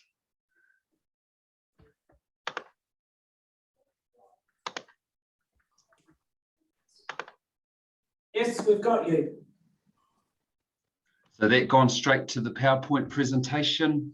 Yes, it has. Fantastic, thank you. So yeah, thank you for the opportunity to come and present this morning. We are disappointed that we aren't able to be there in person. It certainly is a bit of a dynamic and in a continually changing environment, but thanks for the opportunity for us to demonstrate some skills of being nimble. Before I hand it over to Chip to just cover off 2 or 3 highlights from our year, there's some future chat that I'll go into at the conclusion of the highlights. But just to start us off, these are our mainstay outcomes. These have been in place for the last 5 years. And prior to Matt Bayliss' departure, we were working on our renewing our 5-year partnership agreement. So that's currently in place, and just want to acknowledge Adi Johansson, who's fulfilling the role. And so yeah, it's great to be connected, and we're moving on along the same page. So yeah, certainly just acknowledging her and stepping in to those shoes. But without further ado, I'll just move through and I'm going to pass it over to Chip from here. Thanks, Brad. Good morning, Mayor Warboys and councillors. Thank you very much, as Brad mentioned, for the opportunity. Very excited to present some of the work that's being done throughout the last 12 months in the Manawatu District. Most of you, I think all of you would have seen me being the recreation advisor and having a good finger on the pulse, so to speak, of the community.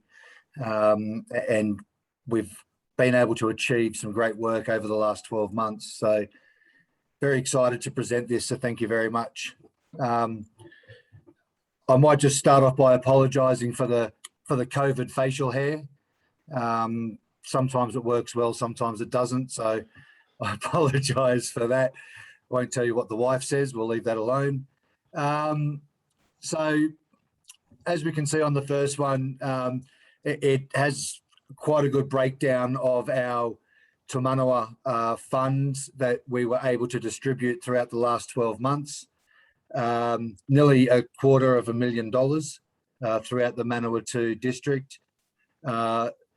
Few highlights there for me. There was a couple of really good play applications that came through, breaking away from the norm of the sports. And there was a really good technology-based activation program that was run in schools with a company called Footsteps. Footsteps is actually run by a gentleman by the name of Max Hopf, who is a personal trainer at the Rec Room. So he is a Manawatu-based person who is doing a great job in the schools, helping children to be active in a different way, using technology, sensors, a little bit of work with that connects it to iPads and apps that a lot of the children are a lot more comfortable using these days. And he has grown and continues to grow his school database throughout Manawatu, and it's been very exciting to be involved with that from firstly a Te Manawa setup and then going along to a few of his sessions and helping build that relationships with him with the primary schools within our community as well, which has been excellent. So on this page, I think that the main thing that stood out for me with the cycle skills program and encouraging, safe and confident transport throughout the network is the Walk and Wheels Week that we were able to hold. As you can see there was 490 students that were involved throughout the Manawatu district alone. We are holding that again in the middle of November next month, and applications have gone out. Obviously school holidays at the moment, so we'll be able to gain a better gauge on the numbers for the coming year. But the response and the feedback from the teachers and the children that I've been able to see, just, they may come to the pool and they'll be recognise me and realise that we've got that program up and running, and it's been extremely positive, and I know it's something that we'll be able to garner good interest again for the next 12 months. If I can also add, just in terms of the Bike Ready program, we capture insights at the very beginning of our delivery process. The reason being is we want to understand what people's motivations, or in particular in these cases, child motivations.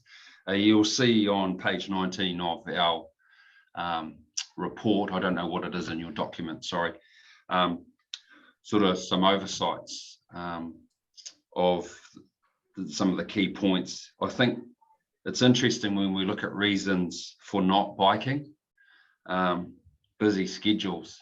And so this is feedback from kids that we touch base with. So, whilst it's a point in time, we still are required to continually assess or evaluate what we do, how we're doing it, but also get continuous feedback from the participants.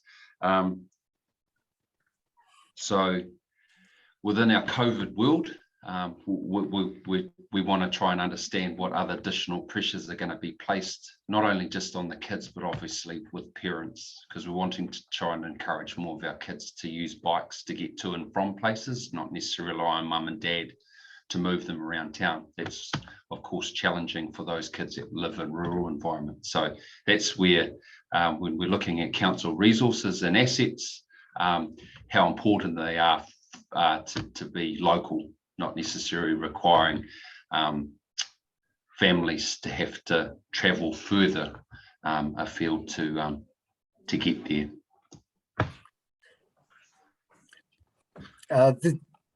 The point 3 here on this slide was actually there was a lot of highlights for myself throughout this last 12 months when it came to setting up some pop-up plays for children throughout the community to take advantage of green spaces, and there are some wonderful green spaces within the Manawatu district and just within Fielding alone before we even get out to a lot of those rural areas.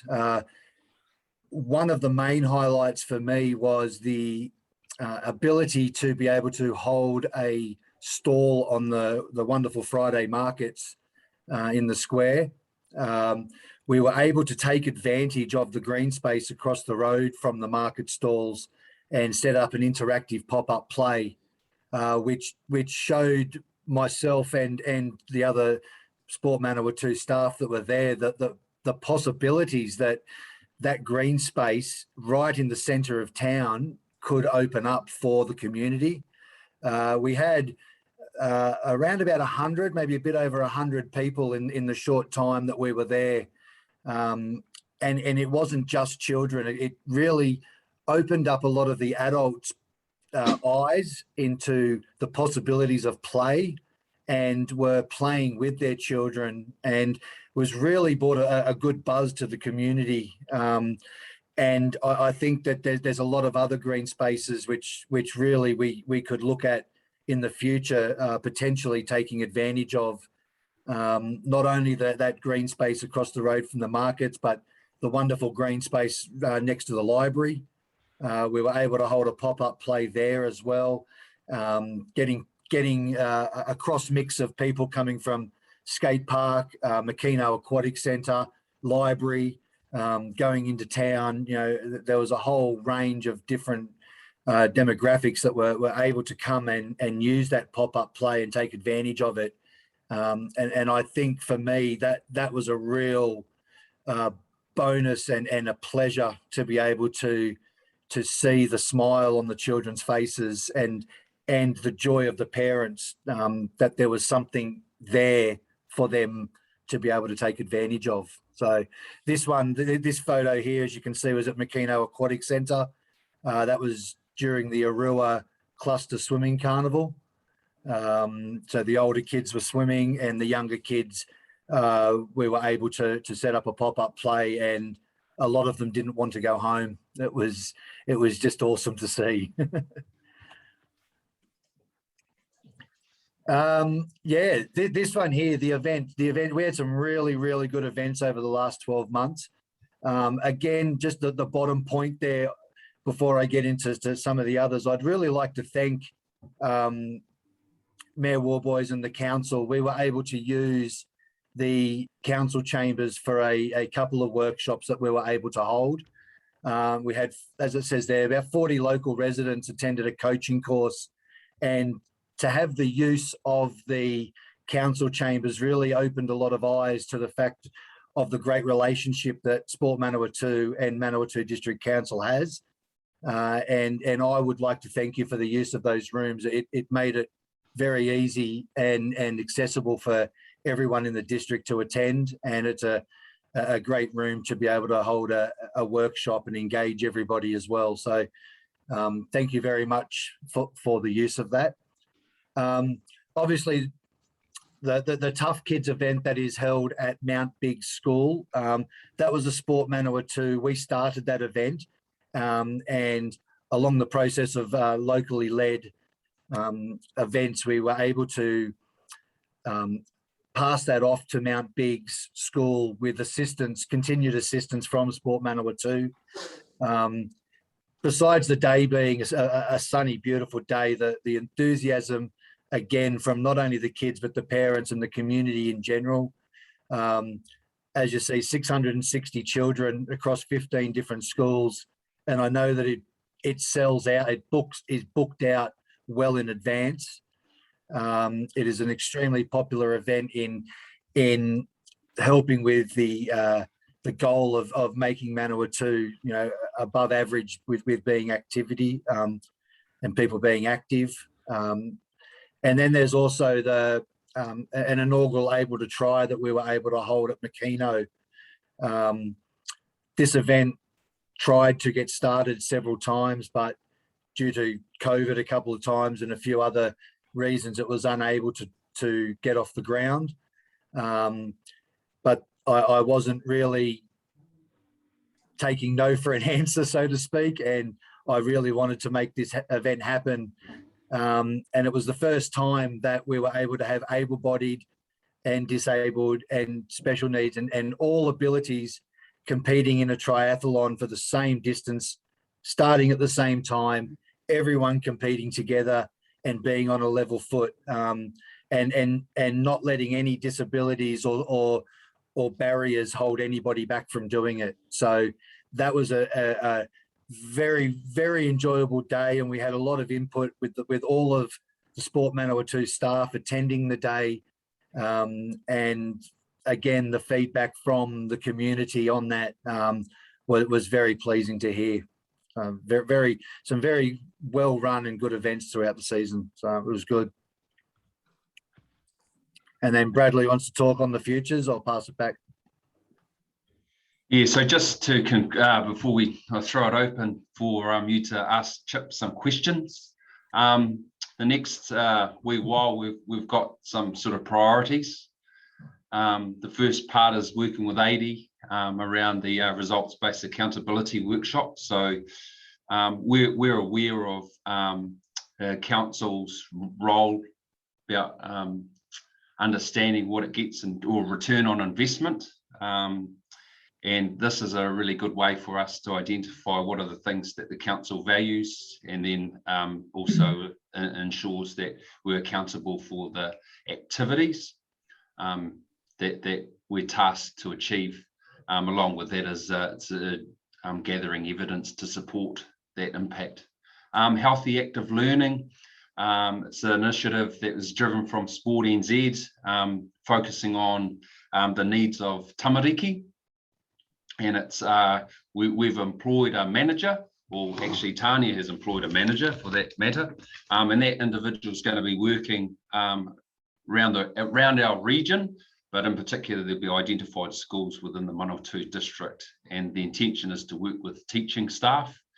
Looks at activity or inactivity, increasing those opportunities to participate. It's also about lifestyle improvements, so healthy eating, but more holistically is around how do we support our kids to have a positive quality life. So that's going to be an exciting prospect for us. As Chip's already alluded to, the Walk in Wheels Week planning's in place. In November is when we're looking to challenge our schools again to get more of our kids out there doing it. Last but not least is the 3-on-3 basketball competition. That's in partnership with Basketball Manawatu. It is going to be local, held in Fielding. But I guess on that, and this is probably more around the events area, and I'm going to pass it over shortly to Janine and Tanya to talk to the joint bid, but we have got our ear to the ground around what the impacts of this Delta variant is doing on events, not just locally, but nationally. We've had a significant event in the National Secondary School Basketball Championships. That's probably our second largest event to our region, cancelled 2 weeks ago. More of these decisions are having to be made, and those decisions aren't necessarily favourable to support events happening. So it's going to require us to think a little bit differently around what that means for our communities. This is generally a secondary school environment where principals are placing a greater emphasis on making sure those kids are supported, their well-being is supported within school, that they're able to provide academic support, but that may have a consequence around how they prioritise physical activity. And we're working quite closely through our regional sport organisational network to explore ways how that can be a collaborative approach to, rather than throwing the baby out with the bathwater, how might we support those kids going forward. In addition to that, we've got a wider community, we've got families, and if those, I have no doubt that those pressures are going to remain. So that's where we feel our work is vitally important, and the fabric of why we do what we do is to make sure we're connected. We help those that are isolated, and physical activity goes a long way to be able to support the needs of our community. So in conclusion, yes, certainly happy to answer any questions you might have. Thank you. Thanks, Brad, and your team. Thank you for that. Right, let's open it up for questions in regards to the reports that we've received, both written and spoken. Councillor Marsh. Yeah, good morning, Brad and team. Just a couple of comments probably from my point of view. Just reading the likes of the donation sheet, etc. I see Surf Lifesaving NZ, obviously a national body rather than just the local. Can I just have a little bit of a feedback from that in that regard? And then the next part, which was around the physical environment, the attractiveness. I see you've got drinking fountains there. There's probably a comment there as far as COVID's concerned as well. I doubt whether we'd be looking at drinking fountains any longer. Yeah, certainly. Look at what I'll have to check on the Surf Lifesaving NZ component there. That was the club. Yeah, so whilst it's an umbrella organisation, that would have gone directly to the Surf Lifesaving Club based at Himatangi. It's the so that's probably where that wording comes from there. It's gone to our Himatangi based group. Obviously they use assets both in Fielding and Palmerston North, but yeah, that project there would have been certainly for local or benefiting local needs, not chucking it back into the national office. Yeah. No, thank you. Thank you. Councillor Shaw. Thanks, team. It's great report. Good to see all the things that have happened. Disappointing that, you know, many things have been postponed, or as you say now, cancelled. Really good to see all the work that's happening in schools where all children get access to participate. Out of school activities, I know it's not really been a normal year, you may not be able to comment, but how much is cost a barrier to participation for school age pupils? Are there kids that really would like to play a lot more sport than what they do, but their families cannot afford the costs that go with it for both fees and for equipment? Yep, no, look, that's a really good question. We've got a survey, it's a national survey called the Voice of the Rangatahi. And within that survey, there's a number of different questions that are posed to kids aged 13 to 18 to answer.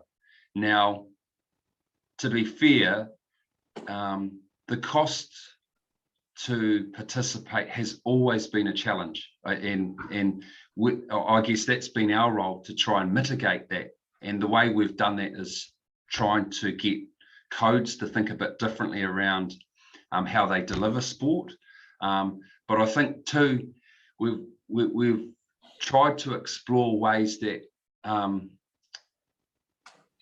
provide equality. It's not necessarily equity, because not everyone's going to have the opportunity to pay a sport where each term it costs $400 to participate. So what we've done, and I guess this is where the feasibility assessment of the indoor court comes from, is that to decrease costs, sometimes doing or developing assets locally achieves that. The other thing is the partnerships that occur between parties and the assets ensures that there are ways that we can offset the costs. Now, Te Manawa Active Aotearoa is a classic example of how we leverage the use of the fund to provide opportunities for kids that struggle financially to access those things they want to give a go at. I think the other point too is that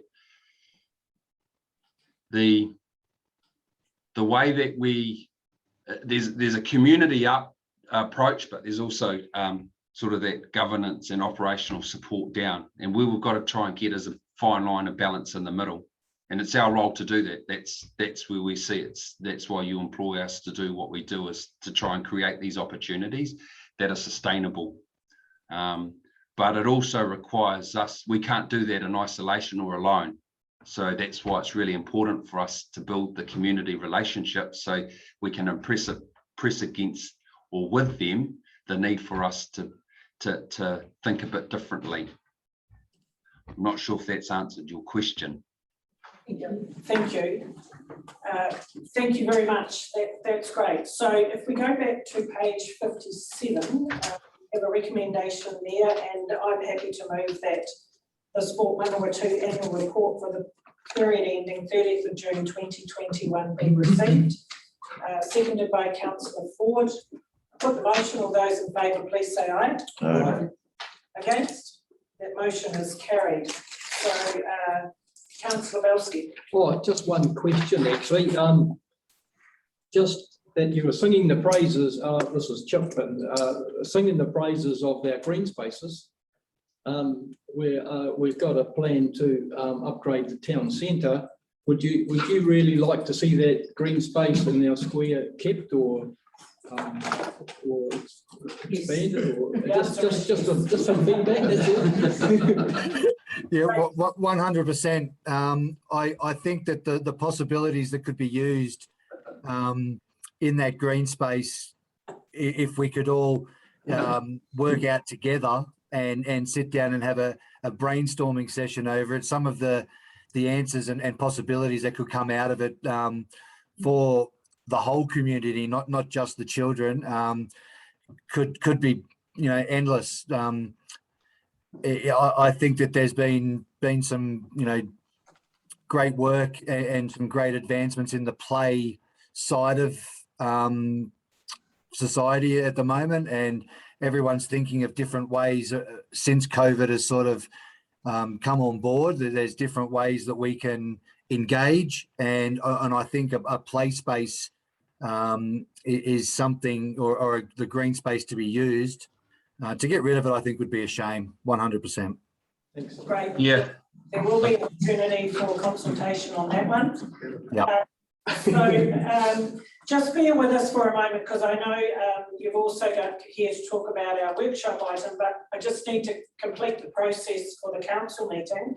So if you just bear with us for a moment.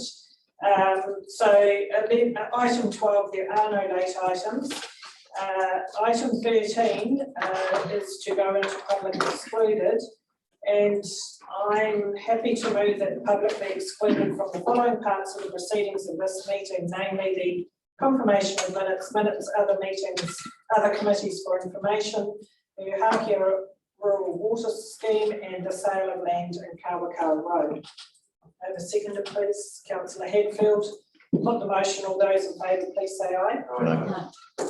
Against? That motion is carried. Right. So having done that, Ellie,